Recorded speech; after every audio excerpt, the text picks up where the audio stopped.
On the outside, they looked like the perfect family. Wealthy. Powerful. Untouchable.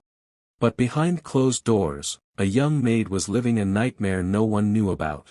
No one, except his wife. Before we go deeper into this story, let us know in the comments where you're watching from. We'd love to hear from you. And if you're new here, click on the subscribe button so you never miss any of our upcoming videos. The Hargrove estate sat on a private hill in Atlanta's most exclusive gated community, the kind of neighborhood where the lawns were always perfect, the cars were always new, and the people behind those doors had mastered the art of looking put together. Iron gates. Security cameras. A fountain that ran 24 hours a day. From the outside, it looked like a dream. The kind of place people drove past slowly just to stare at. And at the center of all of it was Desmond Hargrove, 47 years old, self-made billionaire, founder of one of the largest private equity firms in the southeastern United States. His face had been on the cover of 3 major business magazines. He had shaken hands with senators, donated to charities, and given speeches at universities about integrity, discipline, and the value of hard work. People admired him.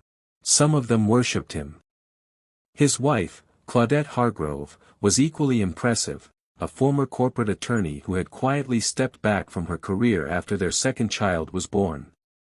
She was sharp, measured, and the kind of woman who never raised her voice because she never needed to. She communicated in calm, precise sentences that always left people slightly unsettled, as though she knew more than she was letting on. To everyone who watched them at charity galas and church functions, Desmond and Claudette were the gold standard. The couple people pointed to when they talked about black excellence. The couple people aspired to be. But something was wrong in that house. And it had been wrong for a long time. Her name was Amara. 23 years old. Originally from a small town in rural Georgia, the kind of place where opportunity felt like something that happened to other people. She had grown up watching her mother work 2 jobs just to keep the lights on, and she had promised herself that she would find a different path. She wasn't naive, she understood that domestic work wasn't glamorous. But when a staffing agency placed her with the Hargrove family 18 months ago, she thought she had caught a rare break. The pay was good. The house was beautiful. And in the beginning, everything seemed professional and respectful. She had her own small room near the back of the property, a structured schedule, and clear responsibilities: laundry, cooking, keeping the common areas of the house clean and organized. Claudette was polite but firm. Desmond barely acknowledged her at first, which she actually preferred. She was there to work, not to make friends.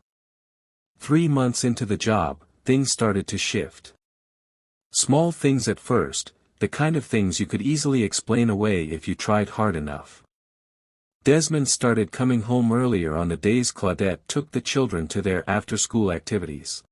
He started making comments. Compliments that lasted a second too long. Lingering glances that made the air feel thick. Amara told herself she was imagining it. She needed this job. Her mother was depending on her. She pushed the discomfort down and kept her head low and kept working. But by the 4th month, she wasn't imagining anything. The first time it happened, Amara was folding laundry in the utility room. She heard him come in through the side door, which was unusual because he almost never used that entrance. She remembers the smell of his cologne, something expensive, heavy and cedar warm, filling the small room before she even heard his footsteps. She remembers the sound of the door clicking shut behind him. She remembers staring at the pile of white dress shirts in her hands and thinking, just keep folding. Just keep working. Maybe he's just passing through. He wasn't passing through. What happened in that room, and in the weeks that followed, was a pattern of exploitation that Desmond Hargrove had carefully constructed behind the walls of his perfect life. He used his position, his power, and his money as both a lure and a threat. He was never outwardly violent. He was calculated. He told Amara that he could make things very difficult for her if she ever said anything. He reminded her that the staffing agency answered to him. He reminded her of her mother. He said these things quietly, almost gently, the way a person who has rehearsed cruelty over many years learns to deliver it without raising their voice. Amara felt trapped in a way that is almost impossible to describe, a cage with no visible bars. She cried at night into her pillow with the window cracked, listening to the fountain running outside, wondering how something so beautiful could be so hollow. She thought about leaving. She thought about it every single day. But where would she go? She had sent most of her savings home. She had no backup plan. And she was terrified, genuinely terrified, of what he might do if she tried to walk away. Can you imagine being in that position? 23 years old, far from home, trapped in a house that looks like paradise from the outside? I want you to sit with that for a second, because what Amara was experiencing wasn't just abuse, it was a carefully constructed prison. And the person holding the key was someone the whole world called a success story. Now here is where this story takes a turn that most people never saw coming. Claudette Hargrove knew. Not everything, not at first.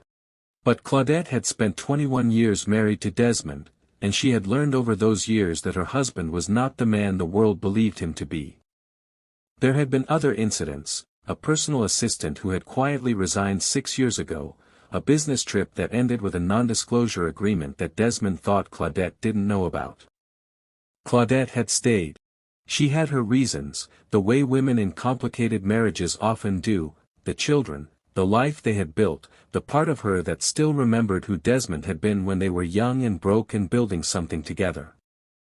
But she had also made a private decision: if it ever happened again under her roof, she would not look away.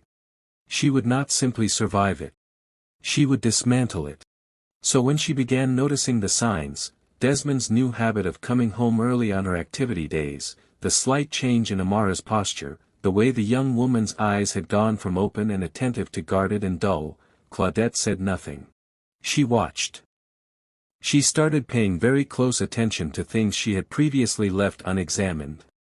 The security camera system in the house, which Desmond had installed 2 years ago for property protection, was accessible through a private app on her phone. Desmond had forgotten that Claudette had helped set it up. He had forgotten because men like Desmond often underestimate the women who live beside them. Over the next 6 weeks, Claudette built her case the way she had once built legal arguments in a courtroom, methodically, patiently, without emotion clouding her process. She documented timestamps. She saved footage to an encrypted external drive that she kept in a locked box inside a bag inside a storage unit she had rented in her maiden name across town. She consulted, discreetly, with a former colleague who was now one of the most respected civil litigation attorneys in Georgia. She did all of this while waking her children up for school, cooking Sunday dinners, and sitting across from Desmond at the dinner table without letting a single word slip. Think about the kind of discipline that requires. Think about what it costs a person to hold that much pain and that much anger and still move through their days without cracking. Claudette was not cold, she was focused. And she was doing something that Amara had not yet been able to do for herself: she was fighting back. But Claudette also understood that none of it would matter without Amara's voice. Evidence could paint a picture, but a survivor's testimony could make it undeniable. The conversation happened on a Tuesday afternoon in mid-October, about 8 months into Amara's employment at the estate. Claudette had sent the housekeeper and the groundskeeper home early. She waited until she heard Desmond leave for a dinner meeting that she knew would keep him out for at least 3 hours. Then she walked to Amara's room at the back of the property and knocked, 2 quiet, measured knocks. When Amara opened the door, Claudette could see immediately the exhaustion behind the young woman's eyes. The kind of tired that sleep doesn't fix. Claudette didn't launch into questions. She didn't come in with accusations or demands. She sat down in the small wooden chair near the window and she said, quietly and without looking away, "I know something has been happening to you in this house. I know it's been happening for a while. And I want you to know that whatever he told you about what would happen if you spoke, none of that is true. Not while I'm here. Amara didn't respond at first. She stood very still, the way a person stands when they've been holding themselves together for so long that a single act of kindness feels like a threat to their composure. And then, slowly, she sat down on the edge of her bed, and she started talking. She talked for over an hour. Claudette listened to every word without interrupting, without looking away, and without once telling Amara how she should feel about any of it. How would you feel if someone finally saw you after months of being invisible? After months of being too afraid to speak? That is what that room held that Tuesday evening, not just a conversation, but the beginning of something that Desmond Hargrove had never considered possible. Because he had built his entire scheme on the belief that the women around him would stay silent. He had never once considered that two of them might find each other. 3 months later, the first move was made. Claudette had been quietly separating her financial interests from Desmond's for almost a year by this point, long before she had even confirmed what she suspected about Amara. She had worked with her attorney to understand exactly what she was entitled to and exactly how Desmond structured his assets. She had been meticulous. She had been patient. And now she was ready. On a cold January morning, while Desmond was in the middle of a quarterly investor call in his home office, a process server walked through the front gate of the Hargrove estate and knocked on the door. Claudette was the one who answered. She signed for the documents herself, then walked them to Desmond's office, set them quietly on his desk while he was still on his call, and walked back out without saying a word. Those documents were a civil lawsuit, filed on behalf of Amara, with Claudette listed as a supporting witness, alleging sustained sexual exploitation and workplace coercion by Desmond Hargrove. Attached to the filing were timestamps, communication records, and footage that Claudette had spent months preserving. Desmond ended his call within minutes. Claudette heard his footsteps moving fast through the hallway. She was standing in the kitchen with a cup of coffee, looking out at the garden, when he appeared in the doorway. His face was doing something she had never seen it do before, it was uncertain.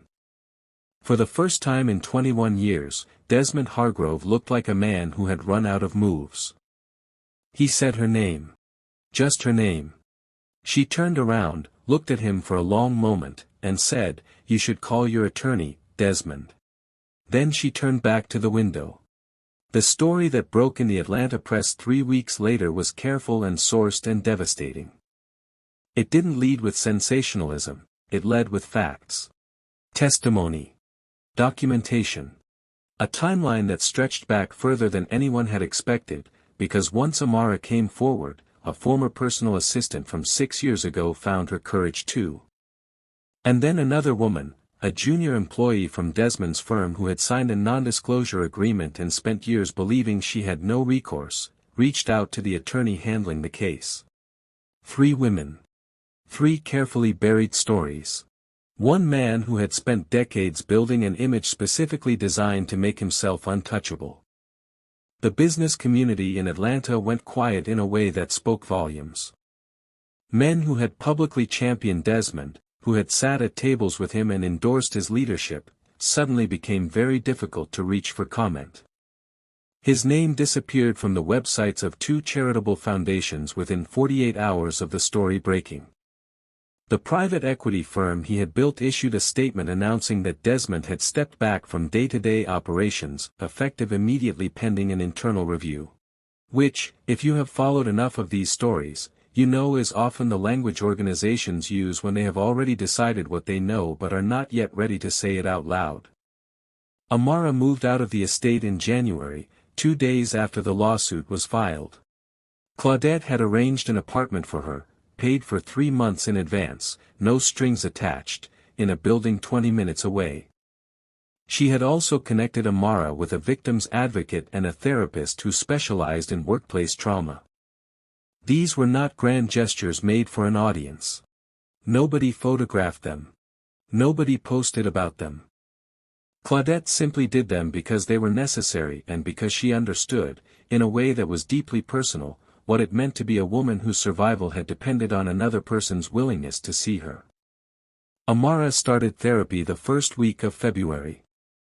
Her therapist later described her, in a profile piece published months after the case concluded, as one of the most quietly resilient people she had ever worked with, someone who had carried an enormous weight in complete isolation and had somehow managed to protect herself emotionally enough that recovery, while not easy, was possible. Amara herself said in that same piece that the moment Claudette knocked on her door was the moment she started to believe that what had happened to her was not her fault. Before that, she said, I kept thinking I should have left sooner. I should have been smarter. I kept blaming myself. And then someone who had every reason to look away chose not to.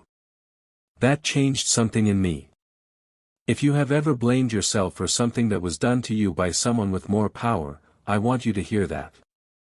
I want you to sit with what Amara said.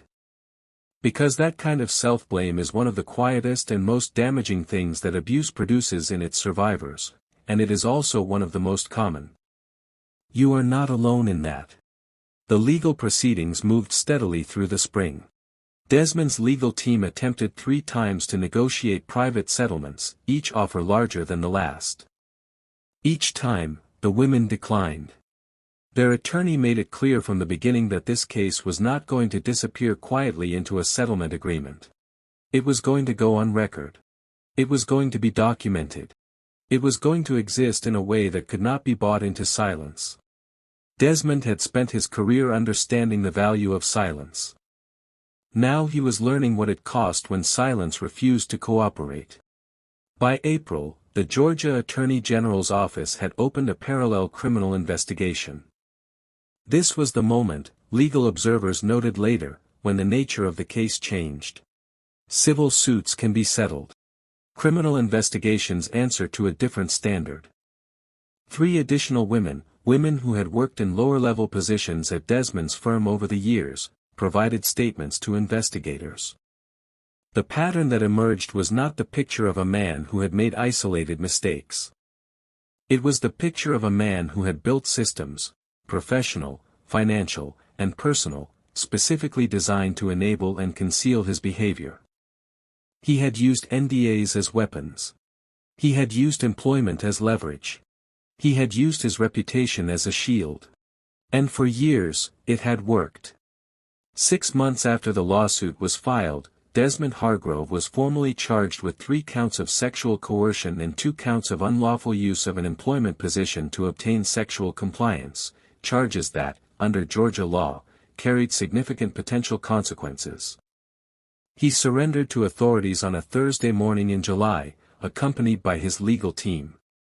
The footage of him walking through the entrance of the courthouse in a city where he had once been celebrated played on every local news channel by noon. Claudette was not at the courthouse. She was at her children's school, watching her youngest perform in a summer program recital. She had decided months ago that her children's lives would not become collateral damage in their father's downfall. She could not control what Desmond had done. She could not undo it. But she could make sure that her children still had a mother who showed up. That her daughter still saw a woman who, when things became unbearable, had chosen action over silence and integrity over comfort. She didn't frame it that way for the children. They were 11 and 14, and they were navigating their own painful version of this story. But she held the shape of that intention every single day. By the end of the year, Desmond Hargrove had been convicted on 2 of the 5 charges. He was sentenced to 4 years in a state correctional facility, with the possibility of early release contingent on a mandatory rehabilitation program. His firm, without him at the helm, quietly restructured and was eventually acquired by a larger investment group. His name was removed from the building. The fountain at the Hargrove estate, which had run 24 hours a day for 11 years, was turned off the week the property was listed for sale. Amara used a portion of her civil settlement, which was substantial, to enroll in a paralegal studies program at a college near Atlanta. She said in a later interview that she had always been drawn to law but had never believed it was accessible to someone with her background. Working alongside the attorney who had represented her in the case had changed that belief. She wanted to understand how systems worked, not just so she could navigate them, but so she could help other people do the same. Her mother, the woman she had been sending money home to for years, came to Atlanta for her first semester orientation. Amara said that watching her mother walk through the college campus, looking at the buildings, the people, the possibilities, was the best moment of that entire year. Some moments don't announce themselves as important while they're happening.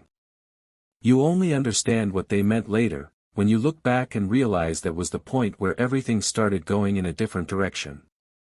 Claudette eventually returned to law. Not immediately, she took nearly a year to focus on her children and on herself. But 18 months after the trial concluded, she accepted a position as a senior advisor at a nonprofit organization that provided legal support to survivors of workplace exploitation and domestic coercion. It was not the high-powered corporate track she had left behind years ago.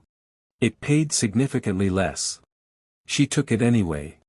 She said, in a statement released through the organization, that she had spent a long time being skilled at building things for other people's benefit and that she was ready to build something that mattered in a different way.